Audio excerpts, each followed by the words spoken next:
It was getting darker in this small wooden house, despite the fact that the hostess was lighting a new candle every minute. I felt less and less protected, so I tried to find some excuse to get out of here as soon as possible. It's just the wind," Marina Alexeyevna wailed excitedly. "It's okay, it's just the wind." The feeling when you try to come up with a reason for leaving and when you are already absurdly announcing it is not pleasant. Saying that I felt a little unwell because of the drink, I reassured everyone that I just needed to go home and rest. Of course, I wasn't even going to come back. After a quick run down the street, where a thunderstorm was having fun, I found myself already in my yard. Finally, after taking a look at all this splendor, I found myself in my cozy house. Without really thinking about what happened a couple of minutes ago, I fed the cat and started watching the first channel I came across, while I tried not to think about what happened in Marina Alexeyevna's house. The thing is, I was pretty sure it wasn't just the wind. In our village, no one tells scary stories, no one pulls facts by the ears, no one will even discuss tonight. But it wasn't always like that. I remember earlier, when our village was plunged into the twilight of beautiful evenings, my friends and I would gather in someone's yard, and, looking at the landscapes, extremely picturesque landscapes of these seemingly depressing, but at the same time beautiful places, we would tell each other stories. The stories were based on real events, as well as those for which there was just enough imagination. Now it's all gone. I even think it will never be. When something mystical happens, and right where you live, you don't really want to escalate the situation even more. Besides, many of us have matured. Someone, without looking back, immediately ran to the nearest city to go to university. Someone has already got a family, and there is not enough time for all these meaningless gatherings around the campfire. I didn't belong to either of the former or the latter. And where to go? Who will keep an eye on the house? But that's not the point now. There is a very old legend here, about the northern part of the village. I cannot vouch for its plausibility, but it would be a crime not to announce it. The fact is that in our village there are 312 houses built back in the 50s, but 98 of them are empty. Everyone says it's a bad place. No one really explains why it is not good. That part of the village is fenced off from everything else by a high wooden fence, beyond which no one can enter. This is a kind of rule that everyone observes and does not ask much about it. There's an empty part of the village, abandoned, dead. However, there is one point.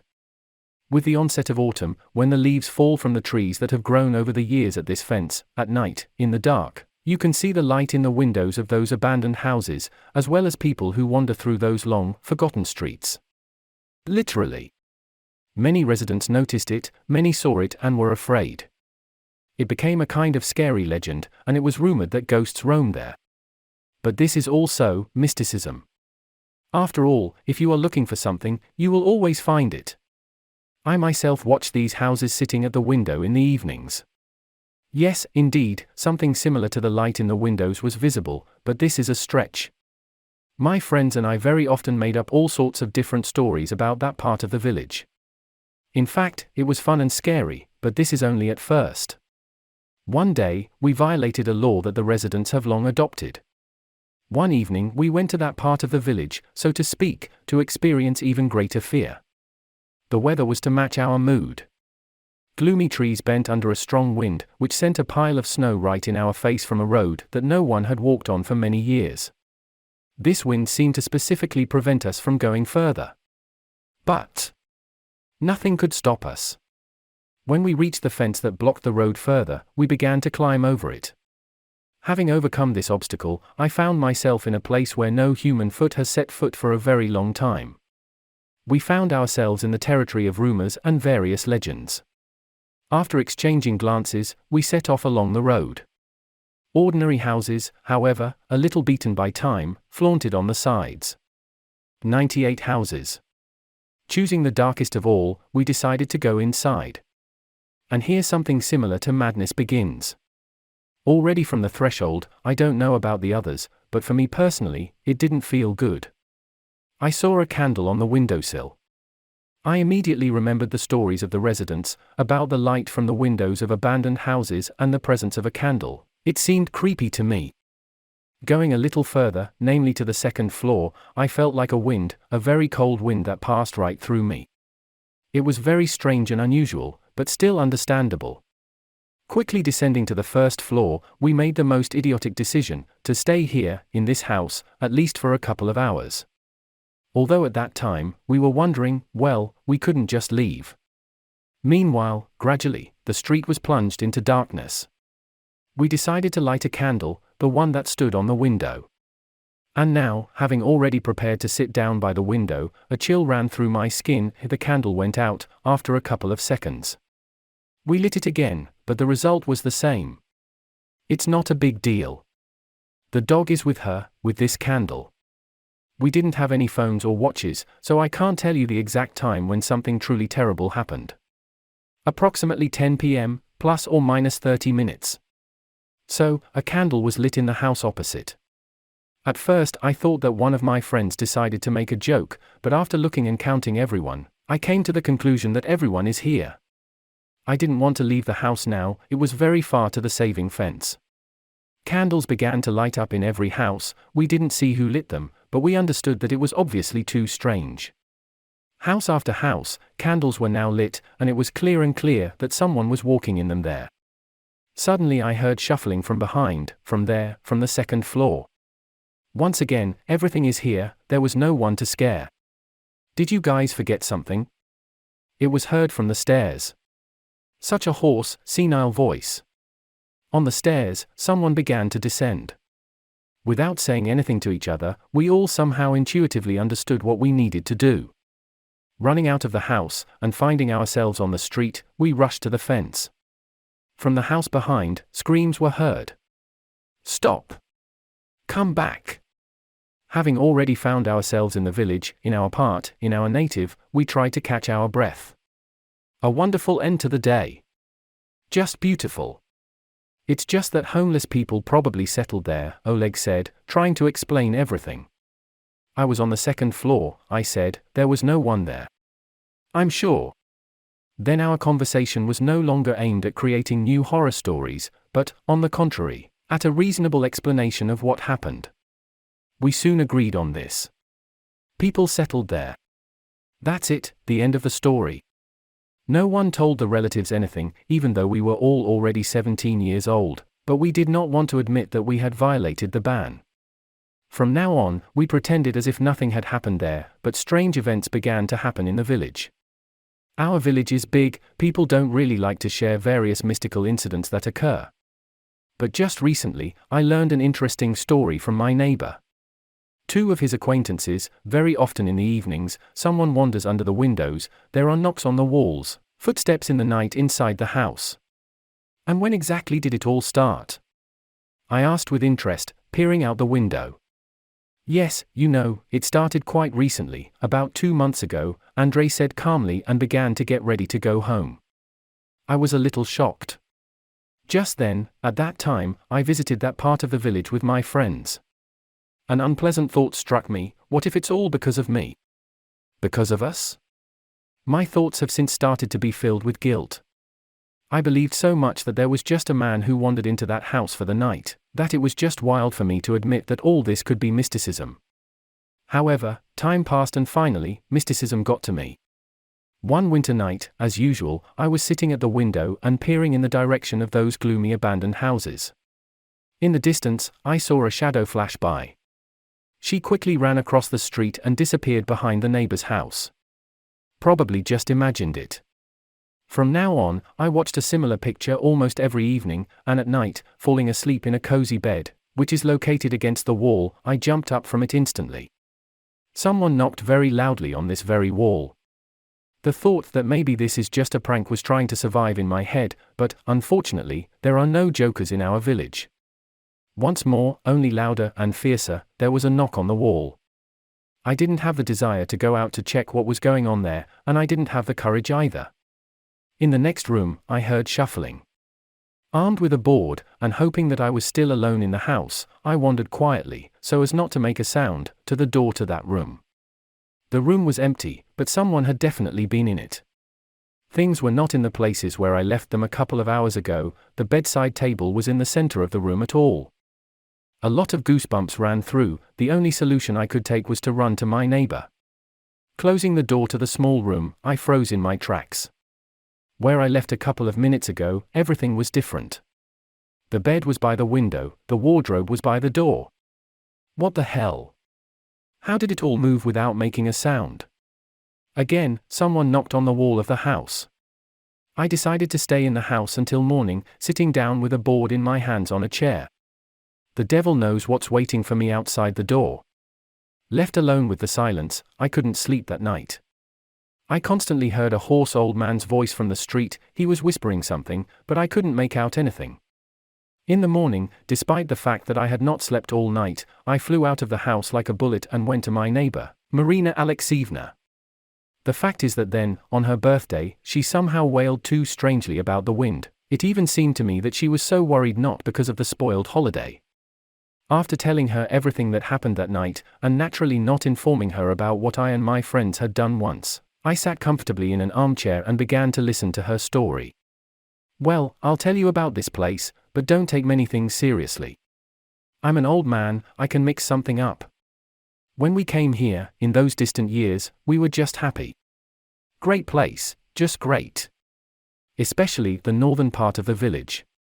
However, there was one problem. There were abandoned, burnt-out houses. They remained, so to speak, from distant times. We demolished them, and built 98 new, beautiful houses there, in which the most cunning actually settled. There's such a beautiful view of the river and the forest. Everyone else started building their houses here, in this part of the village. We didn't know each other yet. We got to know each other as far as. And so we began to notice strange people who were among us. They never talked to anyone, so if you just wave from afar and that's it. The problem happened later. We found out that there are more of us than we need. We thought it was just a mistake, so we decided to get together. There were 1,298 of us. All right. All according to the lists. There were no lists of those strange people who never greeted anyone and did not communicate. We thought they were up there, we just made a mistake and didn't include them in the list. It happens the same way. That's why we sent a request. Meanwhile, there, in the northern part of the village, strange incidents began to occur. Then a log will fall on someone's foot, then someone will fall off the roof. But that's not the whole trouble. Mysticism happened. Footsteps in the night, things missing, dogs running away into the woods and never coming back. Now no one wanted to live there anymore. But the most interesting thing is that everything was fine here. We finished all the houses here and waited. The census has arrived. We calculated everything correctly. There should have been exactly 1,298 of us. Naturally, we told them that there were some extra people. Some guys from the city came here, policemen or someone else, I don't know, they didn't really like to introduce themselves. A week later, after conducting an investigation, they simply sealed those houses and left, saying that everything was fine. Everything was really good here. Not so far away, a hospital was built, an educational institution, lights were installed. Leaving because of prejudice is not a good thing.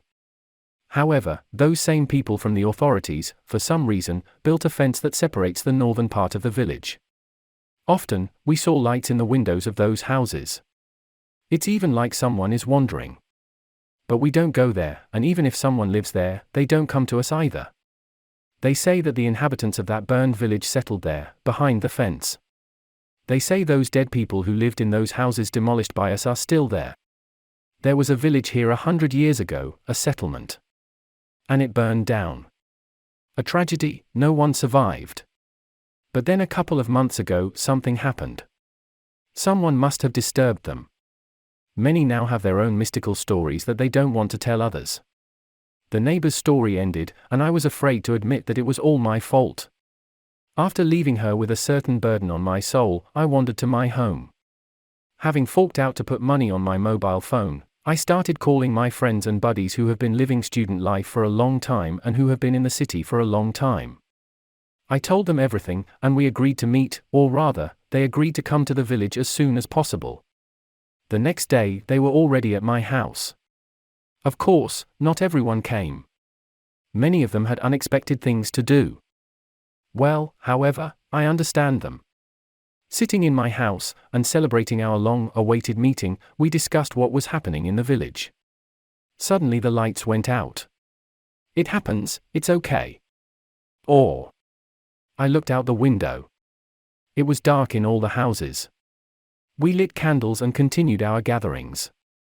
Somewhere at the 12th hour of the night, Serioga noticed something on the street. He was just sitting opposite the window. There it is, something ran through, he said, changing his face a little. Looking out of the window, I noticed clear footprints in the snow in front of him, which certainly did not exist this afternoon. There was a knock on the wall. He was not the same as before. Now it has not ended, but only increased. We were standing in a room where candles were burning out one by one, and gradually, the house was getting darker. Come back, a hoarse voice rang out in the room, which apparently had something else besides us already. The door opened, although I was definitely closing it. A terrible wind rose outside, a blizzard began. The shutters were beating on the windows, and with each beat the heart stopped. Come back! And if we wrote off the first, come back, for what it seemed, then we heard the second one for sure. Running out of the house, we found ourselves on a dark, empty street. In this night darkness, far away, behind the fence, we saw lights in those houses that should have been abandoned for a long time. I have something, said Andriuka, which in this situation could not calm us down in any way. I took it in the house then, from the table in the hallway, maybe, Andrei continued, taking an old coin out of his pocket. 10 minutes later we were standing behind a fence in the northern part of the village. Me, Andrei and Serega.